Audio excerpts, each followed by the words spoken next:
જૈનોનો તો થતો નથી, આદત નથી પડી. ના ના, ખાવા ખાતો નથી.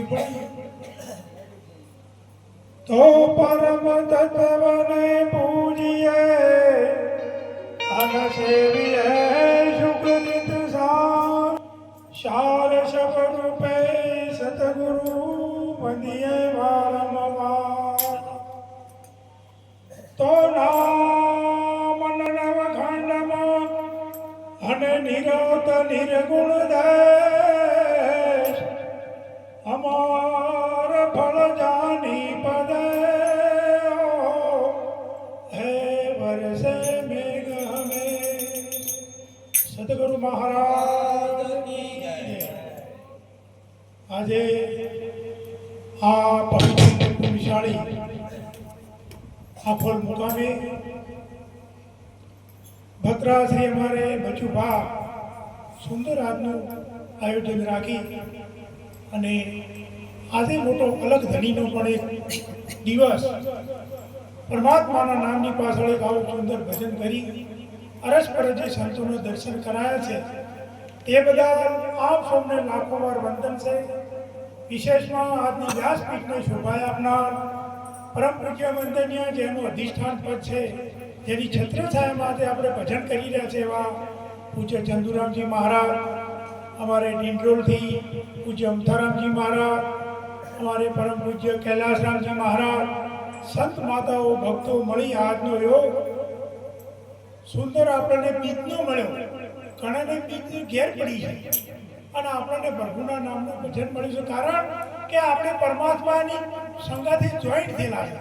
એટલે પ્રભુ આપણને એવો દિવસ નક્કી કરીને આપે છે કે એવો એને ભજન જ આવે. અને આખોની અંદર જો અમને અમારે 4-5 વાર ભજન થઈ ગયા. અને આ બેન દીકરીને અને સંત માતાને તો હું વંદન કરું છું કે ખરેખર અમે આજે કેટલા સમયથી ભજન કરીએ છીએ, અમારું ભજન સાંભળે છે, અમને ખૂબ નમણી પણ ભરે છે અને જય ગુરુ મહારાજે કરે છે એમના ઋણી પણ અમે છીએ. કારણ કે અમને એ એટલા મોને છે ને અમને દિન પ્રતિદિન અઠવાડિયામાં કે 2-3 દાડે ભજન હોય છે અમારે. એટલે એમને તો હું લાખો વાર વંદન કરું છું. અમારા ઘરે કોઈ અમારા પગ નથી દબાવતો, પણ આ બધા મને એટલું વાત 2 આંખો 3 આંખો એટલે ખરેખર બડો ભાગ અમારો. એટલે તુલસીદાસે સુંદર વાત કરી કે બડો ભાગ મનુષ્ય કર પાઓ, આ સુર દુર્લભ શરત ગ્રંથ ગાઓ. સુંદર વાત કરી હતી અમારે ભક્તરાજ રમેશભાઈ કે મનુષ્ય દેહ છે એક આપણને ભગવાને પરમાત્માની પ્રાપ્તિ કરવા માટે આપ્યો છે. અને એમાં હું કોણ? મારે રમાપીરને કેટલું શેઠું, મારે મહાકાળીને મારે કેટલું શેઠું, આની આપણને ઝોકી થવી જોઈએ. સુંદર વાત કરી કે જો સંતને ઓળખો તો ભગવાન આપણા ઘેર છે. એ ટૂંક સમયમાં અમારા સંતવાએ એટલે અમે એમને કહી દીધું કે આ સમય આપણો વહી જશે અને તમે ગુરુ બોધ લઈ લો. તો એમને ગુરુ ઉપદેશ લઈ અને આજે અમારાથી પણ વિશેષ ગુરુ મહારાજ પાસે એ ઘણો ઘસારો કરી અને એ જાતે પ્રજાપતિથી ના એમના ઘેરથી પણ એ છે. જેમ એમાં પેલો નેમાડો પ્રજાપતિનો હતો ને એમાંથી બચ્ચા ઉગરી ગયા અને પ્રહલાદને કીધું હતું કે તું સવારે આપે અને આ બચ્ચા એમ નામ છે અમે ભગવાનનું નારાયણનું નામ લો. એ આ બે છે, આ બેઠે એમને ઘેરથી ના બે છે, એ જ પ્રજાપતિ હતા અને હારે આને એ પ્રગટ થયા છે. આ તો મોને એને ખબર પડે, જે જોડે ને એને ખબર પડે. એ શરીર દેવી આ બેઠી જો આ રહ્યા એ પ્રજાપતિ એને બચ્ચે ઉગાડ્યા છે, ઘણા વાયને ઉગાડ્યા છે અને ઘણાના બચ્ચા નેમાડ અંબળી ગયા છે.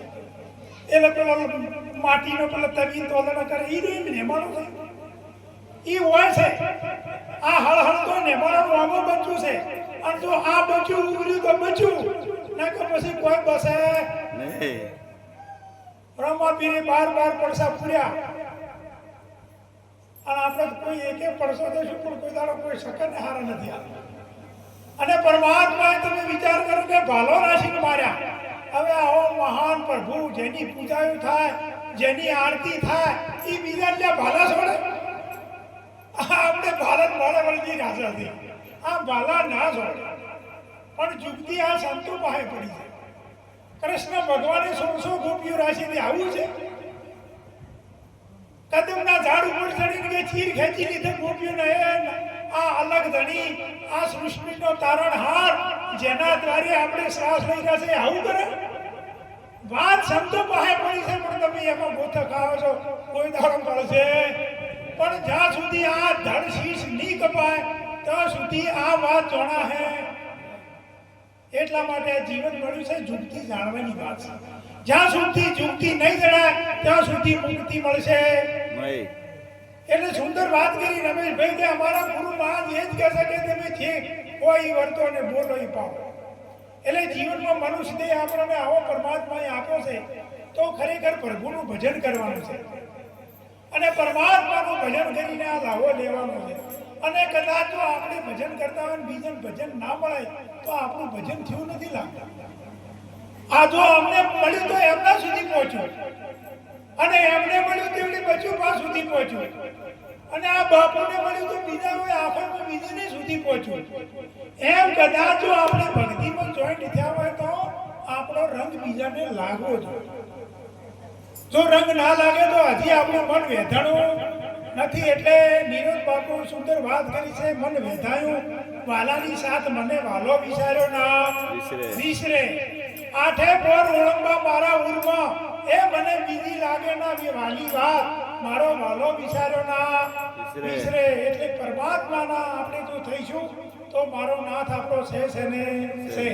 પણ આજે આપણે સુંદર વાત કરી કે આજે દિશામાં આ બાજુ હતું આ બાજુ હતું એ આ સૂટી ભક્તિ છે.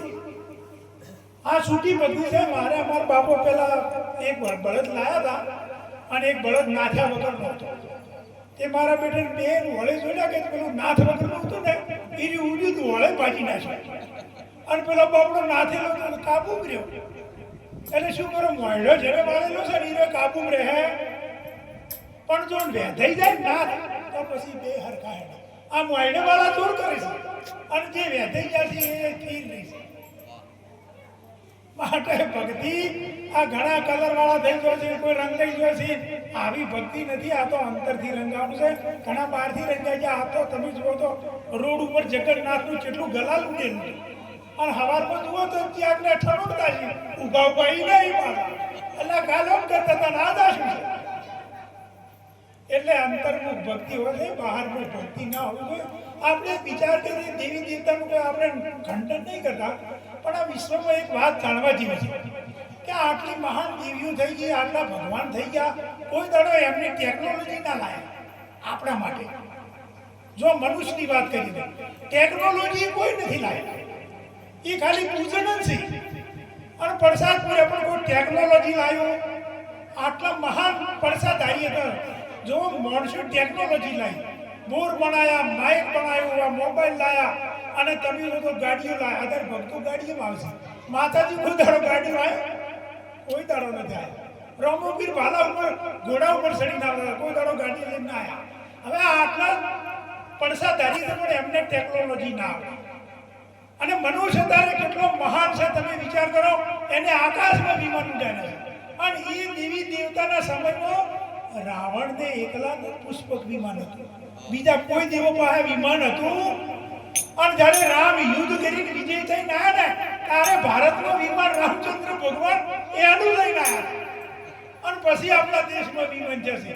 કોઈ દેવી દેવતા પાસે કોઈ કુકડા ઉપર બેસી ગયા કોઈ ગધાડા ઉપર બેસી ગયા કોઈ કૂતરા ઉપર બેસી ગયા વળી કોઈ બકરા ઉપર બેસી ગયા કોઈ હંસ માથે બેસી ગયા પણ વિમાન કે ગાડી લઈને કોઈ દેવ આવ્યો આટલું મહાન હતા તો છતાં આજે મનુષ્ય તમે વિચાર કરો કે આ રણુજમાં કાળ બધા કે કાળ પડશે શું કાળ પડે.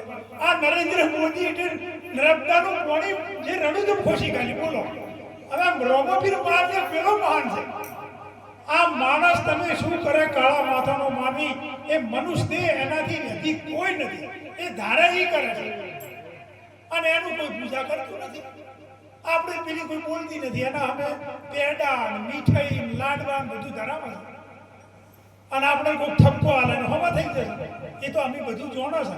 એટલે શું જોણો છો એમને તો ખાલી થઈ ગયું આપણે જોણ્યા. એટલા માટે આ મનુષ્યને એવો રત્ન ચિંતામણી અવતાર આપણને મળ્યો છે. ભજન કરો, ભવસાગર તરવાનું આ નાવડું છે. જેસલ એટલો મહાન ડાકુ લૂંટારો હતો, પણ સતી તોરણમાં થોડો સંપર્ક થઈ ગયો એટલે આ કિનારે એ ડાકુ હતો અને પેલા કિનારે એ પીર થઈ અને આજે પૂજાય છે. એના ઉપર ધજા, કંકુ, શ્રીફળ અને નારિયેળ અત્યારે એના ઉપર ચડી જશે અને એની ધજાઓ હાલ ફરકી રહી છે. એના પાળિયા પણ પૂજાય છે.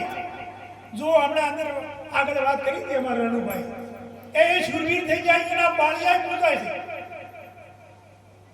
અને કદાચ આપણે કોઈ નહીં કરે ને તો આપણું કોઈ થવાનું નથી. માટે પ્રભુએ આવો સુંદર અવતાર વાળ્યો છે. ભજન કરવું, હળી મળી રાગ રાખવો, તેજોદેશી દ્રષ્ટિ નહીં રાખવાની. મારે આ વાલા, મારે પેલા વાલા, આ ભક્તિમાં નથી આવતું. ભક્તિમાં નિરંતર ભાવ હોવો જોઈએ, ઊંચ નીચ ના હોવો જોઈએ. એક થોડું કંઈક પછી આપણે રહેવા દઈએ. જ્યારે રામાપીરનું આપણે બધા વાત કરી છે, તો રામાપીરને જ્યારે ઉપદેશ લેવાનો તો આ બલુદ્રામાં એમનો ઉપદેશ કર્યો તો બાલુદ્રા.